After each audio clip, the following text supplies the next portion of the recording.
The rain in Chicago doesn't wash things clean. It just makes the grime slicker. That night, the thunder was loud enough to drown out a gunshot, but it couldn't drown out the crying. Sophie thought it was a stray cat at first, huddled behind the dumpster of the diner where she'd just finished a 12-hour shift. She was wrong. It wasn't a cat. It was a man in a $3,000 suit, bleeding out into the mud, clutching a baby carrier, like it was the last life raft on the Titanic. He looked up at her eyes, fading, and whispered 3 words that changed her life forever. Don't call 911. The neon sign of Jerry's 24-hour diner buzzed with an irritating hum that felt like it was drilling directly into Sophie's temples. It was 200 a.m. on a Tuesday, the kind of dead hour where the only customers were truckers, fueled by caffeine and regret, and college kids sobering up over greasy hash browns. Sophie wiped the counter, her movements mechanical. She was 24, but she felt 50. Her feet throbbed in her worn-out sneakers. Knockoff Converse she'd bought at a thrift store 3 years ago. She was 2 months behind on tuition for her nursing program at St. Luke's, and 3 days late on rent. The tips tonight had been abysmal.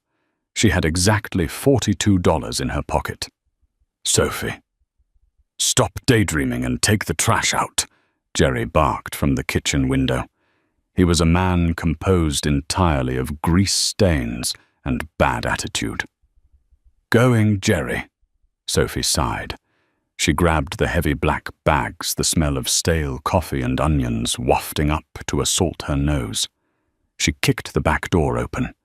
The storm had been raging for hours, transforming the alleyway into a river of sludge. The rain hit her instantly, soaking her thin uniform. She hefted the bags into the dumpster, the metal lid clanging shut like a prison door. She turned to go back inside, desperate for the warmth of the kitchen, when she heard it, a thin, high-pitched wail. Sophie froze. It was coming from the shadows behind the stack of old wooden pallets Jerry refused to throw away. Her nursing instinct, the one that made her want to heal people even when she was exhausted, kicked in. "Hello," she called out, her voice trembling slightly. "Is someone there?"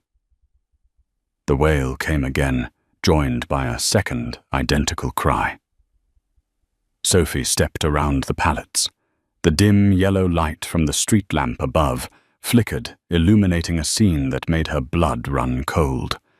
A man was slumped against the brick wall. He was massive, broad shoulders, dark hair plastered to his forehead by the rain. He was wearing a suit that cost more than Sophie made in a year, a charcoal grey bespoke piece that was currently ruined by the dark, viscous stain spreading across his abdomen. But it was what was in his arms that stopped Sophie's heart. He was clutching a double baby carrier, sheltering 2 tiny infants from the freezing rain with his own body. "Oh my God!" Sophie gasped, rushing forward and dropping to her knees in the mud. Sir, can you hear me?" The man's eyes fluttered open. They were the color of steel, sharp and dangerous, even as they glazed over with shock. He gripped her wrist with surprising strength. His hand was freezing, but his gun, a matte black Sig Sauer, lying in the mud next to him, looked hot. "No. Cops," he rasped, coughing wetly. Blood trickled from the corner of his mouth. "Please, no cops." "You've been shot," Sophie said, her training taking over. She pressed her hands against the wound in his side, trying to stem the flow. "You need a hospital. You need trauma surgery." "No hospital." He gritted out, his teeth clenched in pain. "They'll find us. The twins. Please." Sophie looked down at the babies. They couldn't have been more than 6 months old. They were screaming, their faces red and wet with rain. If she called the police, social services would take the babies. If this man was a criminal, he'd go to jail. But if she left him here, he would die within the hour, and these babies would be orphans in an alleyway. She looked at the man's face. Despite the pain, there was a desperation in his eyes that wasn't for himself. It was for the children. "I'm a nursing student," Sophie said, making a split-second decision that terrified her. "My apartment is 2 blocks away. Can you stand?" "I can." He lied. He tried to push himself up and immediately groaned, falling back. Sophie grabbed his arm, slinging it over her shoulder. She was 5'4" and weighed 110 pounds, soaking wet. He was over 6 feet of solid muscle. "We have to move," she urged him. "Now." She grabbed the handle of the baby carrier with her free hand. "Jerry," she screamed back at the door. "I'm sick. I'm going home." She didn't wait for a response, dragging the stranger and his children. Sophie vanished into the rain-slicked darkness of the Chicago streets, leaving her safe, predictable life behind in the mud. Sophie's apartment was a shoebox on the 4th floor of a walk-up that smelled permanently of boiled cabbage. Getting the man up the stairs had been a nightmare. By the time they crashed through her door, Sophie's muscles were screaming, and the man was on the verge of unconsciousness. She dumped him onto her small, lumpy sofa. He groaned, his head lolling back. "Don't die on me," she ordered, locking the door and engaging the deadbolt. She carefully set the baby carrier on the floor. The twins had stopped crying, lulled by the movement, but they were shivering. Sophie went into triage mode. She stripped off her wet uniform, throwing on an oversized t-shirt, and grabbed her medical kit. It wasn't much supplies she'd borrowed from the hospital during her clinical rotations: sterile gauze, saline, a suturikit lidocaine, and antibiotics. She knelt beside the man and cut open his expensive shirt. The bullet had entered just above his hip. "Through and through," she muttered, checking his back. "It missed the major organs, I think. But you've lost a lot of blood." The man's eyes opened again. He watched her, his gaze intense and unnerving. "Who are you, some?" "Sophie," she said, pouring saline over the wound. He hissed in pain, but didn't pull away. "I'm going to have to stitch this. I have lidocaine, but it's going to hurt." "Do it," he said. "Check. Leo and Mia first." "The babies?" Sophie asked. "Check them." It wasn't a request. It was a command. Sophie paused, wiping her bloody hands on a towel. She went to the carrier. The babies Leo and Mia were cold and hungry, but unharmed. She quickly changed their wet clothes, wrapping them in her warmest blankets. She found a can of emergency formula she kept ironically for when she couldn't afford real food for herself, and mixed 2 bottles. She propped the bottles up for them, watching as they drank greedily. "They're okay," Sophie said, returning to the man. "They're eating. Now it's your turn." For the next hour, the apartment was silent, except for the sound of rain against the window and the man's ragged breathing. Sophie worked with steady hands. She injected the lidocaine, cleaned the jagged edges of the wound, and began to stitch. "You have good hands," the man murmured. He was sweating profusely, his skin pale. "You have a bullet hole in your side," she retorted, tying off the final suture. "You're lucky the caliber wasn't higher. Who did this to you?" He looked at her, and for a second the mask slipped. She saw a deep, ancient exhaustion. "People who want what I have." "And what do you have?" He looked at the twins, sleeping soundly on the floor now. "Everything." He tried to sit up, but Sophie pushed him back down. "Don't! You need fluids. Drink this." She handed him a glass of water and 2 Tylenol useless for a gunshot wound. But it was all she had. "My name is Dominic," he said, taking the water. His hand brushed hers, sending a jolt of electricity through her that she hadn't expected. "Dominic," she repeated. It suited him. Strong, rigid. "Well, Dominic, you're stuck here until you can walk without bleeding out, and I have class in 4 hours." "I have money," he said, reaching for his pocket. "I can pay you." "I don't want your money," Sophie snapped, though she desperately did. "I want to know that no one is going to come, kick down my door, and kill us all." "No one followed me," Dominic said, his voice hardening. "I made sure of that. The man who did this, he thinks I'm dead." "Who is he?" Dominic closed his eyes. "His name is Victor, and if he finds out I'm alive, he won't stop until he finishes the job." Sophie sat back on her heels, looking at the blood on her hands. She was harboring a fugitive, likely a criminal involved in a gang war. She should be terrified. She was terrified. But then she looked at Leo and Mia sleeping peacefully in her laundry basket, which she'd lined with pillows. And she looked at Dominic, a man who had taken a bullet to shield his children. "Get some sleep, Dominic," she whispered, grabbing a blanket and draping it over him. "You're safe here." She didn't sleep that night. She sat in the armchair by the window, clutching a kitchen knife, watching the street below. When morning came, sunlight streaming through the grime of the window, Sophie jerked awake. She had drifted off. Panic seized her. She looked at the sofa. It was empty. The blankets were folded neatly. The blood-stained shirt was gone. The baby carrier was gone. "Dominic," she called out, her heart sinking. Silence. She walked over to the small kitchen table. Sitting there was a thick envelope. Sophie opened it. Inside was a stack of $100 bills, at least $10,000. There was no note, no explanation, just the cash and the lingering scent of expensive cologne and copper blood. He was gone, and he had taken the twins. Sophie sat down heavily, clutching the money.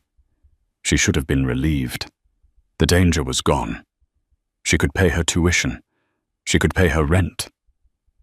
But as she looked at the empty spot on the floor where the twins had slept, she felt a strange, hollow ache in her chest. She had saved his life, and he hadn't even said goodbye. 3 months had passed since the night of the storm. The $10,000 Dominic left had changed Sophie's immediate circumstances, but it hadn't changed her reality. She had paid off her tuition for the semester and cleared her mother's medical bills, but the money was gone as quickly as it had arrived. She was back to the grind, picking up extra shifts, though she had left Jerry's diner for a high-end catering company called Elite Events. The pay was better, but the clientele was worse. Tonight, she was working the floor at the grand opening of the Obsidian Lounge, an ultra-exclusive club on Chicago's Magnificent Mile. The room smelled of expensive perfume, Cuban cigars, and old money. Sophie balanced a tray of crystal champagne flutes, weaving through the crowd of socialites and politicians. "Watch it, sweetheart," a man slurred, bumping into her shoulder. Sophie steadied the tray just in time. "Apologies, sir." The man turned. He was young, handsome, in a slick, predatory way, and clearly drunk. This was Sebastian Volkov, the son of a notorious real estate mogul with rumored ties to the Russian Bratva. He looked her up and down with a sneer that made Sophie's skin crawl. "You almost spilled that on my Armani," Sebastian spat, grabbing her wrist. "Do you know how much this suit costs more than your life?" "Please let go of my arm. Sophie said, her voice tight. She tried to pull away, but his grip tightened. I think you owe me an apology. Sebastian leered, pulling her closer. On your knees. The room went quiet. People were watching, but no one moved to help. That was the rule in this circle. You didn't interfere with the predators. Sophie's heart hammered against her ribs. She looked around desperately for her manager, but he was busy bowing to a senator in the corner. I said, Sebastian hissed, raising his hand as if to strike her, apologize. Sophie flinched, closing her eyes, bracing for the impact. But the blow never came. Instead, a hand large, tanned, and wearing a heavy gold signet ring shot out from the crowd and caught Sebastian's wrist in mid-air. I believe the lady asked you to let go. A deep baritone voice rumbled. It was a voice that vibrated through the floorboards. Sophie's eyes snapped open. Standing there looking like a dark god of vengeance was Dominic. He looked different than he had in her apartment. He wasn't bleeding or covered in mud.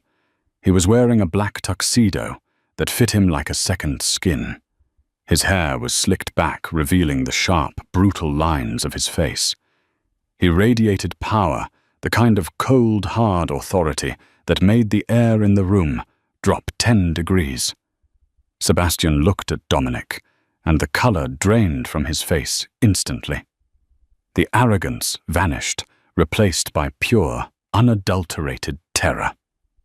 Mr. Moretti, Sebastian stammered. I didn't know you were. I was just teaching the help a lesson. The help, Dominic repeated softly. He didn't let go of Sebastian's wrist. He squeezed. Sophie heard the sickening crunch of cartilage. Sebastian screamed, dropping to his knees, the very position he had tried to force Sophie into.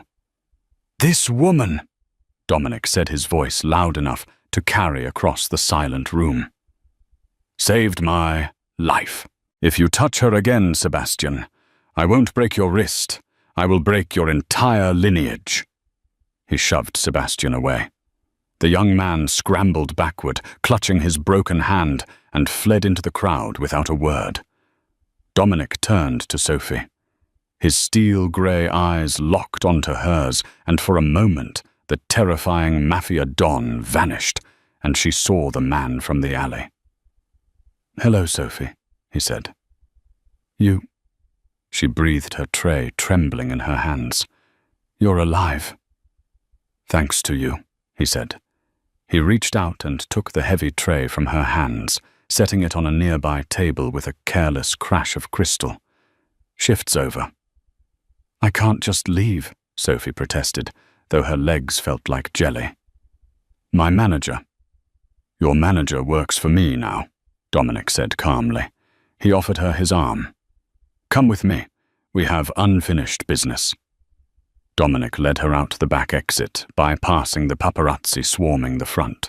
A sleek, armored black SUV was waiting in the alley. The same alley Sophie realized with a start where they had first met, though it looked different without the rain and the blood. A driver in a dark suit opened the door. Dominic gestured for her to get in. Where are we going? Sophie asked, hesitating. To my home, Dominic said. The twins miss you. That stopped her. The twins. How are they? Alive, Dominic said grimly. But not well. Sophie climbed into the car. The interior was lined with cream leather and smelled of cedarwood. Dominic got in beside her, and the car pulled away smoothly, merging into the Chicago traffic. I looked for you, Dominic said after a long silence. He was staring out the window. After that night. But it wasn't safe. Victor, the man who shot me. He was still hunting. I couldn't lead him to your door again. So you left me 10 grand and vanished, Sophie said, a mix of anger and relief bubbling up. Do you know how scared I was?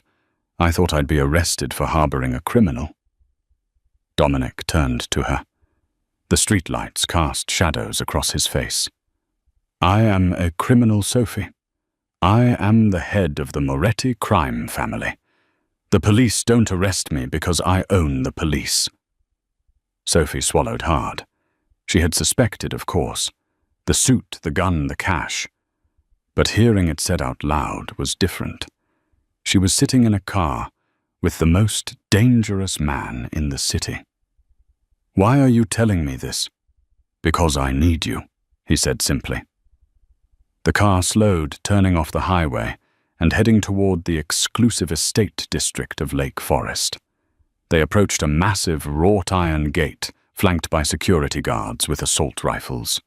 The gate swung open, revealing a sprawling limestone mansion that looked more like a fortress than a home. Leo and Mia, Dominic said as the car came to a stop in the circular driveway. They won't stop crying. They've gone through 3 nannies in 2 months. They refuse to eat. They aren't sleeping. He looked at her, and the vulnerability was back. The only time they slept through the night was in your apartment in a laundry basket. The front doors opened, and they stepped into a foyer that was bigger than Sophie's entire apartment building. A stern-looking older woman in a housekeeper's uniform was waiting. Mr. Moretti, she said, looking frazzled. They're at it again. The girl won't take the bottle. Dominic looked at Sophie. Please. Sophie didn't think. She just followed the sound of the wailing. She ran up the grand marble staircase down a long hallway lined with oil paintings and burst into the nursery. It was a beautiful room, painted in soft pastels, filled with every toy imaginable. But in the center, 2 cribs were the source of the chaos. Leo and Mia were red-faced, screaming their lungs out. A terrified young nanny was trying to rock Mia, but the baby was arching her back, refusing comfort. Give her to me, Sophie said, dropping her purse. The nanny looked at Dominic, who had followed Sophie in. He nodded. Sophie took Mia into her arms. She smelled of expensive baby powder, but she felt tense and scared. Sophie hummed the same low, off-key tune she had hummed that night in the apartment, a lullaby her mother used to sing. She rocked Mia rhythmically, pressing the baby's ear against her chest so she could hear her heartbeat. Within seconds, Mia's screams turned to whimpers. Then silence. Her little hand reached up and grabbed a lock of Sophie's hair, holding on tight. Sophie walked over to Leo's crib. He was still crying but watching his sister. Sophie reached down and stroked his cheek with her free hand. It's okay, little man. I'm here. Leo hiccuped, stared at her with big, watery eyes, and settled down. The silence in the room was deafening. Dominic stood in the doorway watching them. His expression was unreadable, but his shoulders, usually so tense, had dropped an inch. You have a magic touch, he said quietly. It's not magic, Sophie whispered, swaying gently with Mia. They're traumatized, Dominic. Babies feel stress just like adults. They need consistency. They need safety. They have safety, Dominic said, gesturing to the security cameras in the corner of the room. This house is a fortress. This house is a museum, Sophie corrected. They need warmth. Dominic walked into the room. He stopped a foot away from her. The air between them crackled with that same electricity from the first night. Then give it to them, Dominic said. Work for me, Sophie. Live here. Be their nanny. Be their nurse. Sophie looked down at Mia, who was already falling asleep. I can't. I have school. I have a life. I'll pay for private tutors. I'll pay off your loans. I'll give you 20,000 a month, Dominic said. Dominic. And, he stepped closer, his voice dropping to a whisper, I will protect you. Sebastian Volkov is petty and vindictive. He won't forget what happened tonight. Out there, you're a target. In here, You're untouchable." Sophie looked up at him. "Is that a job offer or a threat?" "It's a promise," Dominic said. "Victor, the man who shot me, he knows someone helped me that night. He's looking for a mystery woman. If he finds you before I secure my position—" He didn't finish the sentence. He didn't have to. Sophie looked at the babies. She looked at the man who was both a monster and a father. She realized she had walked into the alley that rainy night and never really walked out. "I need one condition," Sophie said. "Name it." "I'm not just the help," she said, channeling a bravery she didn't feel. "If I'm raising your children, Dominic, you don't order me around. We are partners in this nursery. Outside that door, you're the boss. In here I am." A slow, dangerous smile spread across Dominic's face. It made him look devastatingly handsome. "Deal," he said. Life in the Moretti estate was a paradox. It was the most comfortable Sophie had ever been, yet she had never felt more on edge. Her room was a suite larger than the entire diner she used to work in, filled with silk sheets and fresh flowers daily. The twins, Leo and Mia, were thriving. Their cheeks were filling out their laughter, echoing through the once silent halls. But the house was a cage. Guards patrolled the perimeter with Rottweilers. Drones buzzed silently overhead at night. And Dominic was a ghost. He would appear in the nursery late at night, watching Sophie rock the babies, his expression unreadable, before disappearing into his study to command his empire. 2 weeks into her stay, Sophie began to notice things. Small things. A door left ajar that she had closed. The smell of cigarette smoke in the nursery hallway, despite the strict no-smoking rule. It came to a head on a Tuesday afternoon. Sophie was in the kitchen preparing a pureed vegetable mash for the twins. The staff usually handled the cooking, but Sophie insisted on making the baby food herself. It was one of the few things she could control. Mrs. Higgins, the stern housekeeper who had greeted her that first night, was chopping carrots nearby. "You coddled them," Mrs. Higgins said, not looking up. Her knife slammed against the cutting board with unnecessary force. "Mr. Moretti needs heirs, not soft children." "They are babies, Mrs. Higgins," Sophie replied coolly. "They need love, not boot camp." She turned to grab the salt from the pantry. When she turned back, she saw it. Just a flicker of movement. Mrs. Higgins's hand hovering over the pot of steaming mash, a small glass vial in her palm. A drop of clear liquid fell into the food. Time seemed to slow down. Sophie's nursing instincts, the ones that trained her to spot a subtle change in a patient's vitals, screamed at her. "Stop!" Sophie lunged. She didn't think. She grabbed the boiling pot of vegetable mash and shoved it off the counter. It crashed onto the tiled floor, splattering hot orange puree everywhere, including onto Mrs. Higgins's apron. "You clumsy fool!" Mrs. Higgins shrieked, jumping back. "Look what you've done!" "What did you put in it?" Sophie demanded, her voice shaking but loud. She backed away, positioning herself between the woman and the nursery door. "Don't be ridiculous. It was seasoning." "It was a vial," Sophie said. "Show me your pockets, now." "I take orders from Mr. Moretti, not the hired help," Mrs. Higgins sneered. Her hand dipped into her apron pocket. Sophie grabbed a heavy cast-iron skillet from the drying rack. "Take your hand out of your pocket slowly." The kitchen door burst open. Dominic stood there, his suit jacket off his sleeves rolled up, revealing tattooed forearms. 2 guards were behind him. He looked from the shattered pot on the floor to Sophie, wielding a frying pan, and finally to Mrs. Higgins. "What is happening?" Dominic's voice was low, a rumble of thunder before the strike. "She's crazy, sir," Mrs. Higgins cried, playing the victim. "She attacked me. She threw the food on the floor.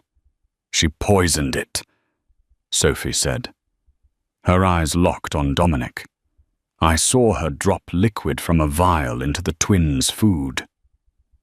Dominic went very still.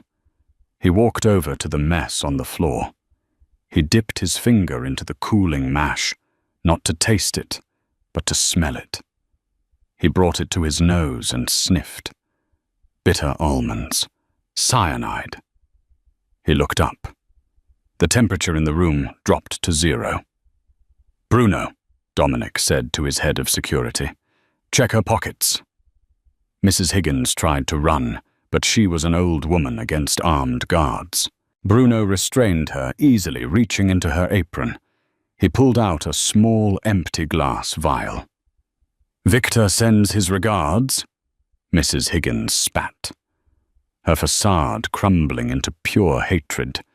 "He pays better than you, Dominic, and he promised me retirement in the Cayman Islands." Dominic walked up to her. He didn't yell. He didn't rage. He was terrifyingly calm. "You held my children when they were born," he said softly. "You have worked for my family for 20 years. And for 20 years I was invisible," she hissed.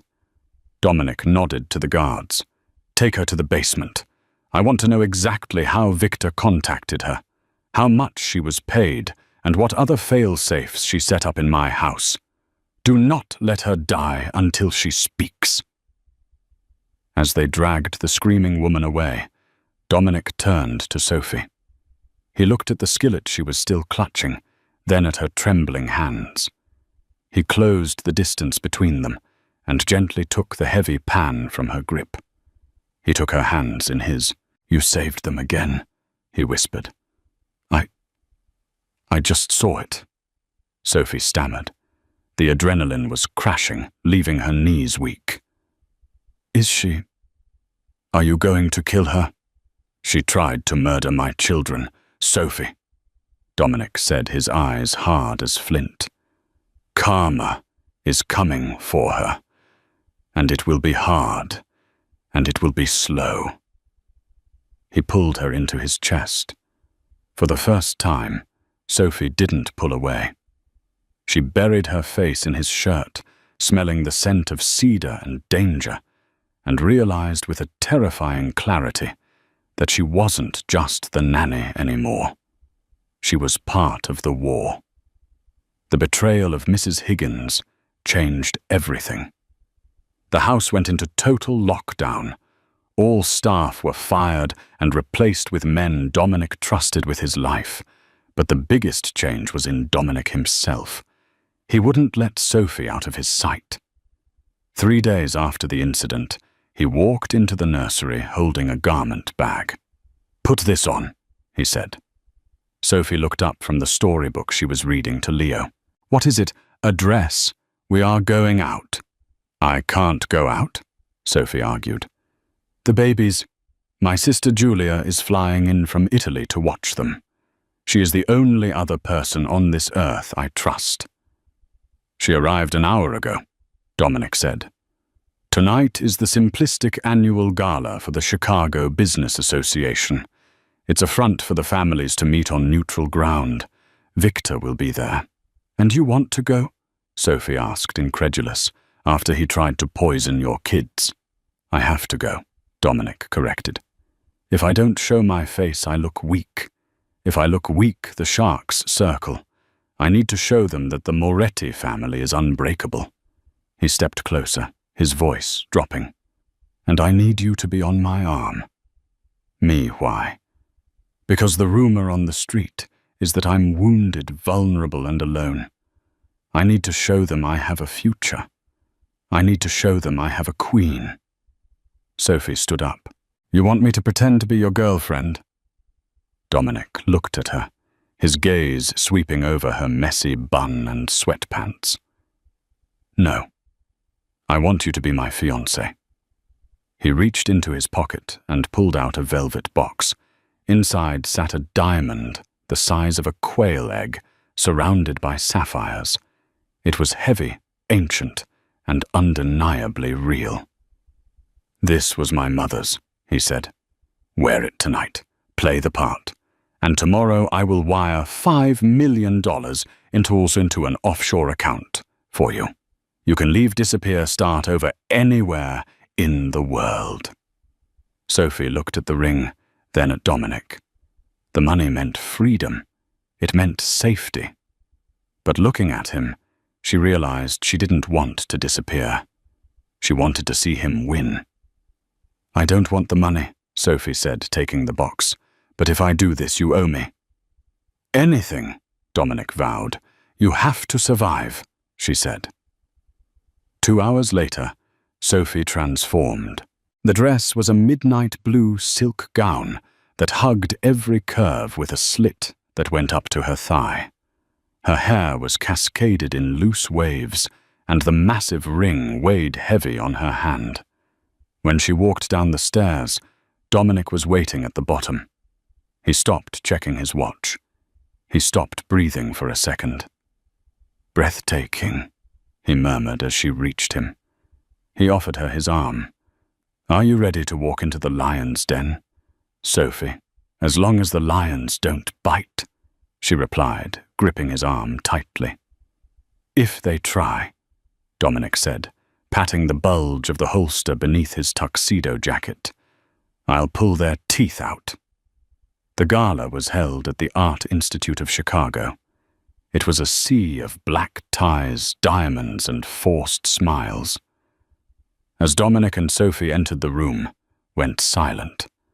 The music didn't stop, but the conversation did. All eyes were on the reclusive Mafia Don and the stunning woman on his arm. They moved through the crowd, Dominic introducing her simply as "My Sophie." The power move was subtle but effective. He wasn't hiding her. He was parading her. Then the crowd parted. A man walked toward them. He looked like a twisted reflection of Dominic, same height, same broad shoulders. But where Dominic was stone, this man was ice. He had a jagged scar running down his cheek and a smile that didn't reach his eyes. It was Victor. "Brother," Victor said, opening his arms wide, "I heard you were dead. I was so distraught I almost ordered a wreath." "Save your money, Victor," Dominic said, his voice level. "You'll need it for your legal defense funds, or your funeral." Victor laughed, a dry, rasping sound. His eyes slid to Sophie. He licked his lips. "And who is this another stray cat you picked up?" Victor sneered. "You always did have a soft spot for charity cases." Sophie felt Dominic's muscles coil beneath his suit. He was about to snap. She squeezed his arm, stepping forward. "I'm the woman who is going to be raising your nieces and nephews," Sophie said, her voice clear and projecting to the nearby listeners. "Since you seem so incapable of family loyalty, someone has to teach them what honor looks like." A ripple of shock went through the crowd. No one spoke to Victor like that. Victor's smile vanished. His eyes narrowed. "You have a sharp tongue, girl. Be careful you don't cut your own throat with it." "I'm a nurse," Sophie countered, holding up her hand so the massive diamond caught the light blinding him. "I know how to stop the bleeding. Do you?" Dominic let out a low, dark chuckle. He wrapped his arm around her waist, pulling her flush against him. "You heard the Lady Victor," Dominic said. "Back off, or I'll finish what our father started when he cut you out of the will." Victor's face turned purple with rage.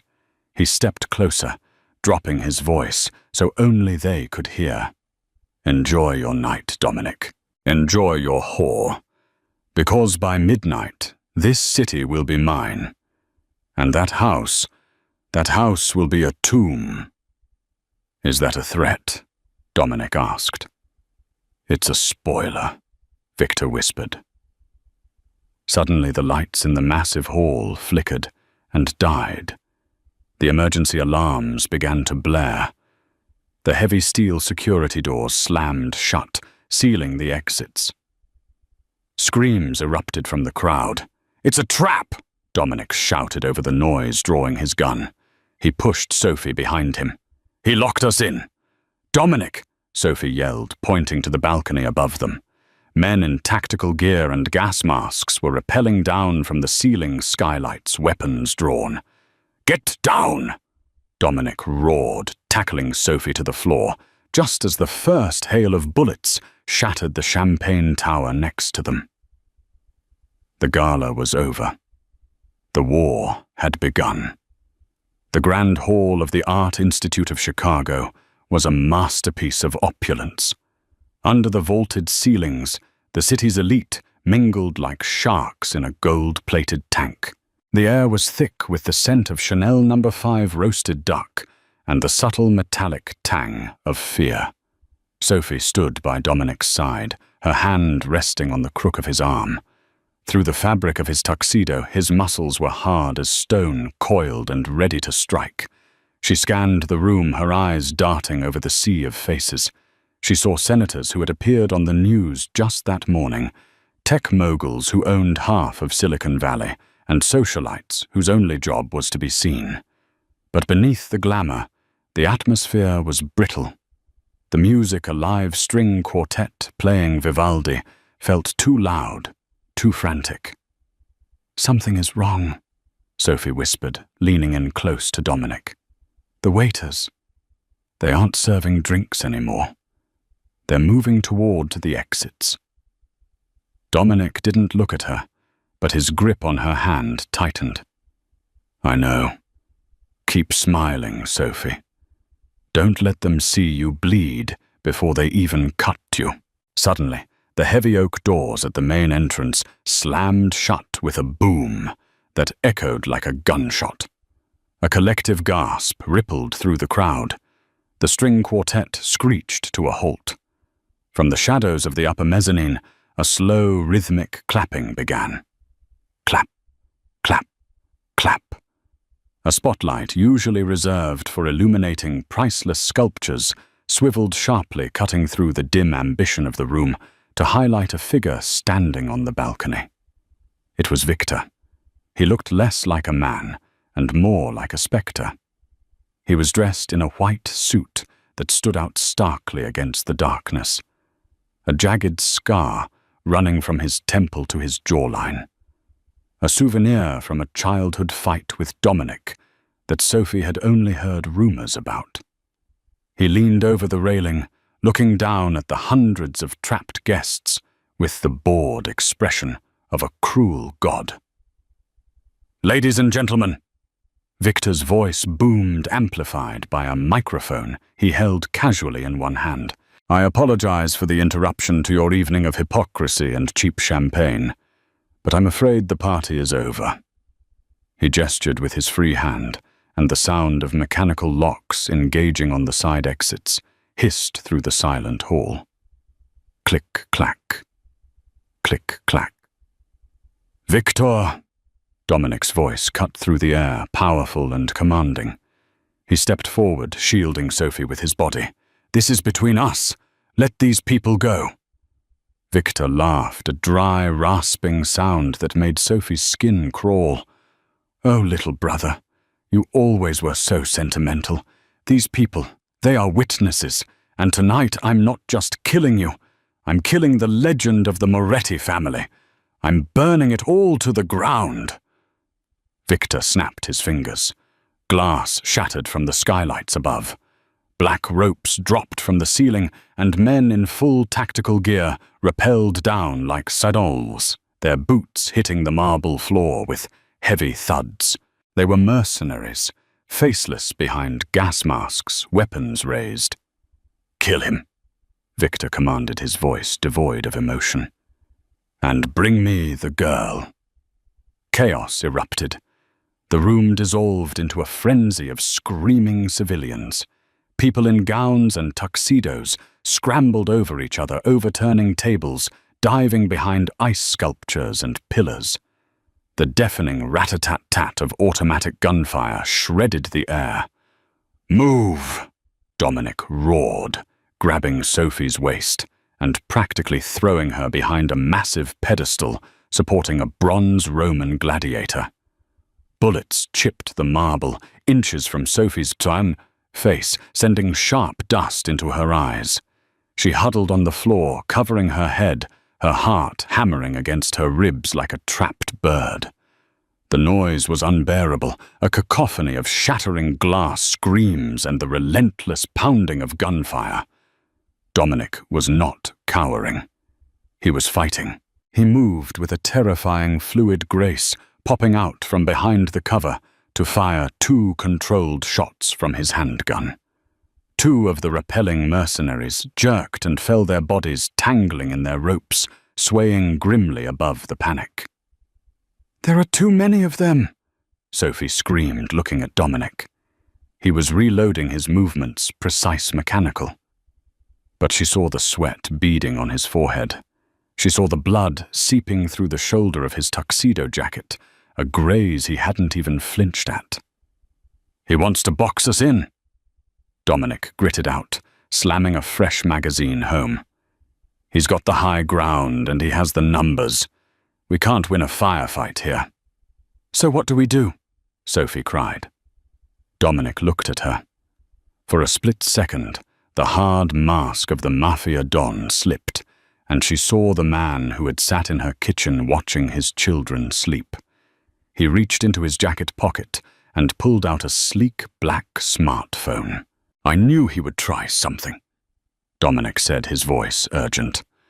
"I didn't think he'd be insane enough to attack the Art Institute, but I prepared for a siege at the exits." "What is that?" "The perimeter doors," Dominic explained, pressing the phone into her trembling hands. "I had my team rig the emergency exits with localized C4 charges. Not enough to bring the building down, but enough to blow the doors off their hinges and create a breach for my men outside." He looked into her eyes, gripping her shoulders hard. "I need to draw their fire. I'm going to run for the center island. When I move, every gun in this room will turn on me. That will give you 3 seconds. 3 seconds for what?" Sophie sobbed, clutching his lapel. "To unlock the phone and hit the red button. The code is the twins' birthday. Leo and Mia. You know it." "No." Sophie shook her head violently. "You'll be killed. You can't run out there. If I don't, we both die." Dominic said, his voice dropping to a fierce whisper. "And if we die, Victor gets the twins. Do you understand? He will raise them to be monsters like him." The thought hit Sophie like a physical blow. Leo and Mia. Her babies. The ones she had nursed back to health, the ones who fell asleep holding her hair. Dominic kissed her then, hard, desperate a kiss that tasted of gunpowder and goodbye. "Be brave, Sophie," he whispered against her lips. Before she could scream, he broke cover. Dominic vaulted over the pedestal, sprinting into the open space of the grand hall, firing his weapon as he ran. "Over here, Victor!" he roared, his voice echoing over the gunfire. "Come and finish it." It worked. Like a pack of wolves spotting fresh meat, the mercenaries turned their weapons toward Dominic. The air sizzled with bullets. Dominic slid across the polished floor, taking cover behind an overturned catering table, but the wood was splintering under the hail of fire. He was pinned. He was trapped. Sophie looked at the phone in her hand. Her fingers were slippery with sweat and dust. She was shaking so badly she could barely see the screen. Time seemed to slow down. She could hear her own heartbeat thudding in her ears, drowning out the screams. She thought of the rainy alleyway. She thought of the nursery. She thought of Dominic's eyes. October 12th. She punched in the numbers.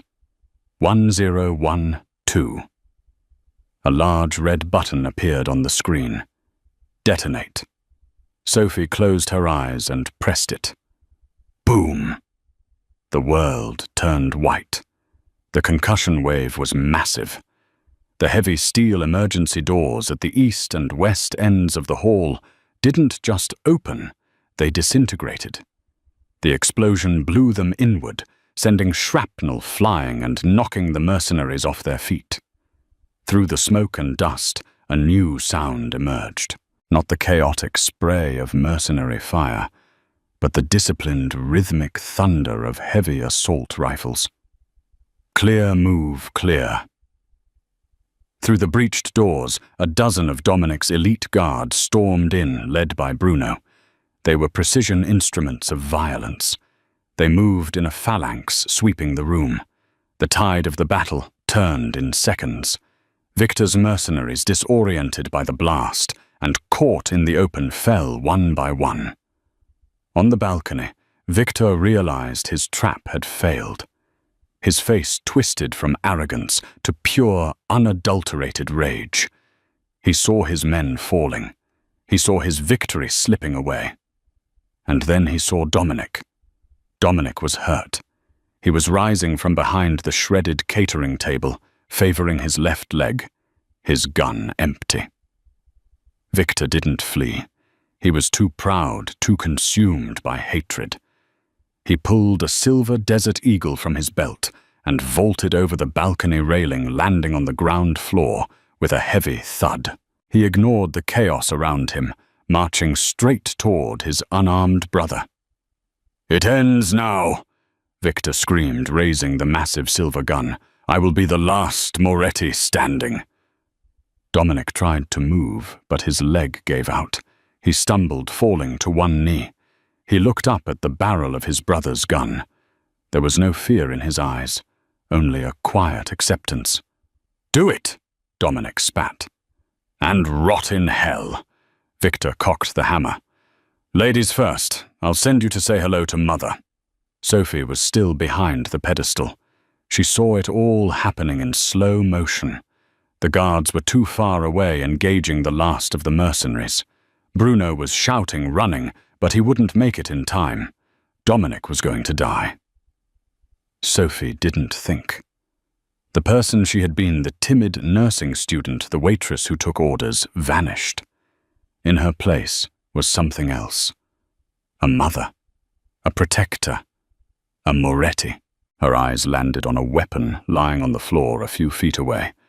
A Glock 19 dropped by a fallen security guard. She lunged for it. The metal was cold and heavy in her hand. She had never fired a gun. She hated violence. But she hated the idea of a world without Dominic more. She scrambled out from behind the pedestal, raising the weapon with both hands. "Victor!" she screamed. It was a primal sound, tearing from her throat. Victor turned his eyes, widening in surprise, as he saw the girl in the ruined blue gown, pointing a gun at him. He paused, a cruel smirk touching his lips. "You," he sneered. "Go back to the kitchen, girl. You don't have the guts to—" Sophie didn't hesitate. She didn't aim for the head. She didn't aim for the heart. She aimed for the threat. She squeezed the trigger. Bang! The recoil kicked her arms up violently, jarring her shoulders.